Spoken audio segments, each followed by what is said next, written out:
그래서 그 악령 사탄의 역사는 끊임없이 여러분들에게 문제를 불러일으키고요, 일이 꼬이게 만들고요, 더 즐겁게 만들고요, 더 걱정하게 만들고요. 그래서 하나님의 백성들의 삶을 엉망으로 만들 테니까, 그럼 그런 악령의 역사를 끌어들이는 게 누구냐? 다른 사람이 아니요, 여러분 자신들이지. 여러분 자신들의 마음속에는 불안과 근심과 걱정과 두려움이 그런 악령의 사탄의 역사를 끌어들인다니까, 여러분.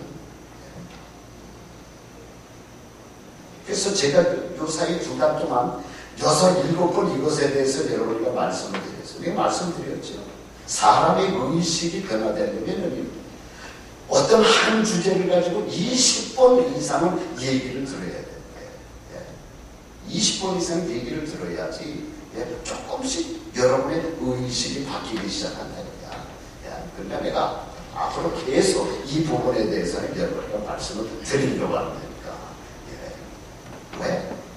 나는 하나님의 백성들의 마음을 잘라서 보면은요, 불안이 있고 근심이 있고 걱정이 있고 두려움이 있다니까. 그런 것들을 가지고 있으면 안 되는 거예요. 여러분, 근심이 다가오는 것을 막을 수는 없어요.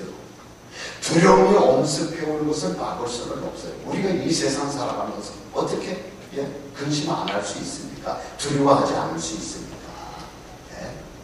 그러나 중요한 것은 그런 것들이 끊임없이 여러분들을 엄습해올 때 그것을 여러분 마음속에 받아들이면 안 된다는 거야.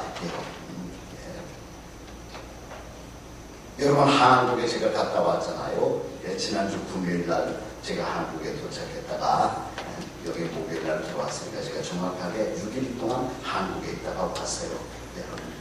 여러분 한국에 갔다 오는 경험들 여러분 있잖아요. 한국에 갔다 오면 첫 번째로 낮과 밤이 바뀝니다. 여러분, 이 낮과 밤이 바뀌는 게 보통 힘든 게 아니죠. 그러면서 여러분 어떤 일이 벌어집니까? 어떤 현상이 일어나면 체력이 급격히 저하가 되어져요. 그러면서 사람마다 뭐 좀 차이가 있겠지만 저 같은 경우는 한국 갔다 오면 첫 번째로 간장과 심장에 이 기능이 저하가 되더라고요. 여러분, 간장과 심장이 약해지면 아주 거의 필연적으로 나타나는 현상 한 가지가 있습니다. 그게 뭔지 알아요, 여러분?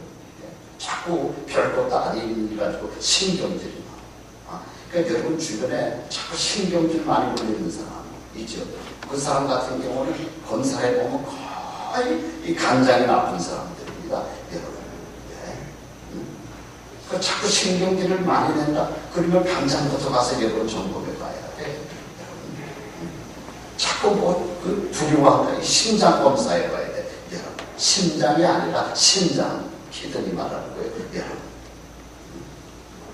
그러니까 이 간장과 심장이 기능이 저하되어지면 자기도 모르는 사이에 신경질이 나오고요, 두려움이 나타나고 그런다니까. 이번에도 마찬가지야. 여러분 갔다 왔더니 별것도 아닌 일인데 자꾸 신경질이 나고 짜증이 나고요, 자꾸 근심이 되고 두려움이 다가오고.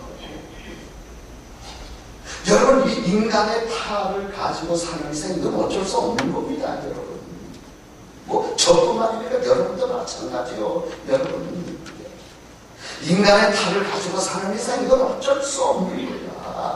간장이 약화되고 심장이 약화되고 또 이런저런 이유로 여러분 근심이 다가오고요, 두려운 마음이 다가오고, 이건 어쩔 수 없는 중요한 거를 다가오고 돼. 그것을 마음속에 받아들이면 안 돼요. 받아들이면 어떻게 해서든지 여러분의 마음을 지켜야 되는 거예요, 여러분. 그럼 여러분의 마음을 무엇으로 지켜야 되는 거예요? 성경 말씀에 뭐라고 되어 있어요? 데살로니가전서 5장 말씀 보면 기쁨으로 지키라고 되어 있어. 항상 기뻐라. 무슨 말이냐? 여러분의 마음을 기쁨으로 지키라는 거야, 여러분. 감사함으로 지키라는 거예요, 여러분. 즐거움으로 지키라는 거예요. 그러니까 이런 근심, 걱정, 두려움이 다가올 때 이례적으로 여러분들이 그걸 받아들이면 안 돼.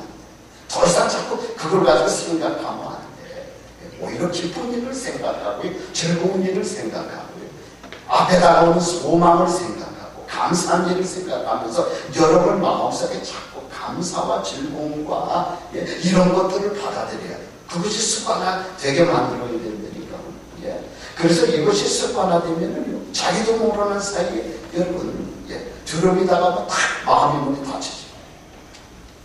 그리고 또 즐거운 일들이 다가오면 그걸 받아들이게 되고 그러면서 하나님의 백성다운 지상 천국을 경험하게 되는 거예요. 그러니까 마음이 그렇게 중요한 거예요, 여러분. 정말 말씀 그대로 생명의 근원이 어디서 난다고요? 마음에서 난다고 그랬잖아. 그러니까 여러분의 마음을 잘 살펴보니까 여러분 마음속에 뭐가 있나? 어떤 사람은 마음속에 분노가 가득 차 있고 신경질이 가득 차 있고 불안, 근심, 걱정이 가득 차 있고 두려움이 가득 차 있고 이런 사람들은 예수 믿으면서도 지상 천국을 경험 못하는 거예요. 하나님 말씀에 그렇게 좋은 말씀이 많이 있어요. 항상 불안하게 살고 근심되게 살다가 이 세상을 떠나는 거예요, 여러분. 그러니까 여호수아와 200만의 이 이스라엘 백성들이 하나님의 명령 말씀을 듣고 마음을 담대함을 지켜요. 반문지락으로 지금 여리고 성 앞에 와서 서 있는 거예요.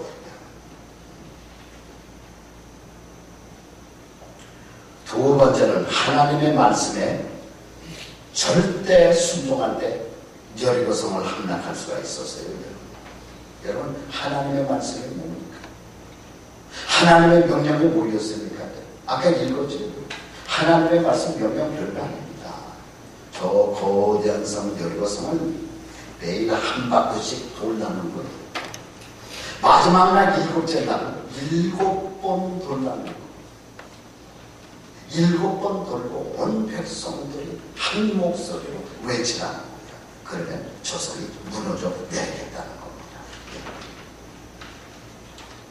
여러분 아주 간단한 것 같지만 이게 말이 됩니까? 바꿔놓고 생각해서 여러분들이 그냥 말씀을 들을 때는 그런가 보다 하지.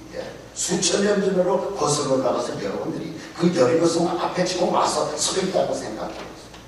하나님으로부터 그 말씀, 하나님으로부터 그 명령이 떨어졌다고 할 때 이게 이해가 가냐. 지금 이스라엘 백성이 뭐 바깥에 소풍 나왔습니까? 아니 할 일이 없어 성은 돌아요. 이 말이 되냐고 여러분. 그러나 하나님의 명령이요, 하나님의 말씀. 그러니까 하나님의 말씀과 명령은 때로는 우리의 머리를 이해가 되지 않아요. 동정녀의 몸에서 예수님이 태어나셨다. 이게 이해가 갑니까?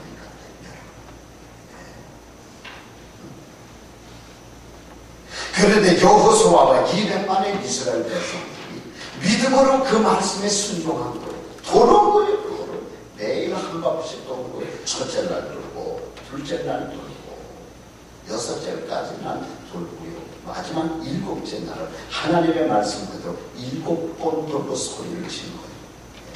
그래, 그 성이 무너졌는 거예요. 여러분 파스칼이라고 잘 알지? 위대한 수학자입니다. 파스칼이 얼마나 많은 수학의 원리를 발견해냈습니까? 또 위대한 과학자입니다. 오늘날 계산기가 사실 엄격하게 따지면 파스칼로부터 시작이 됐습니다. 또 위대한 문학가입니다. 이 파스칼이 뭐 방세로부터 시작해서 얼마나 많은 책을 지었습니까? 그가 신앙에 대해서 딱 한마디로 정의를 했어요. 그 뭐라 그랬느냐? 신앙이란 무엇이냐? 인간의 이성을 십자가에 못 박는 것이다 그랬어요. 그 파스칼이, 그 머리가 뛰어난 천재 파스칼이 말씀을 연구하면서 신앙에 대해서 연구하면서 신앙에 대해서 딱 한마디로 정의하는 게 뭐냐? 신앙이란 뭐냐? 인간의 이성을 십자가에 못 박는 것이다. 자기 이성을 십자가에 못 박고 하나님의 말씀을 읽을 때 이해가 되더라는 거야. 그 말씀을 그대로 믿고 따라가다가 보니까 마음의 평화가 있고 하나님 자녀의 삶이 이룩되더라는 거예요, 여러분.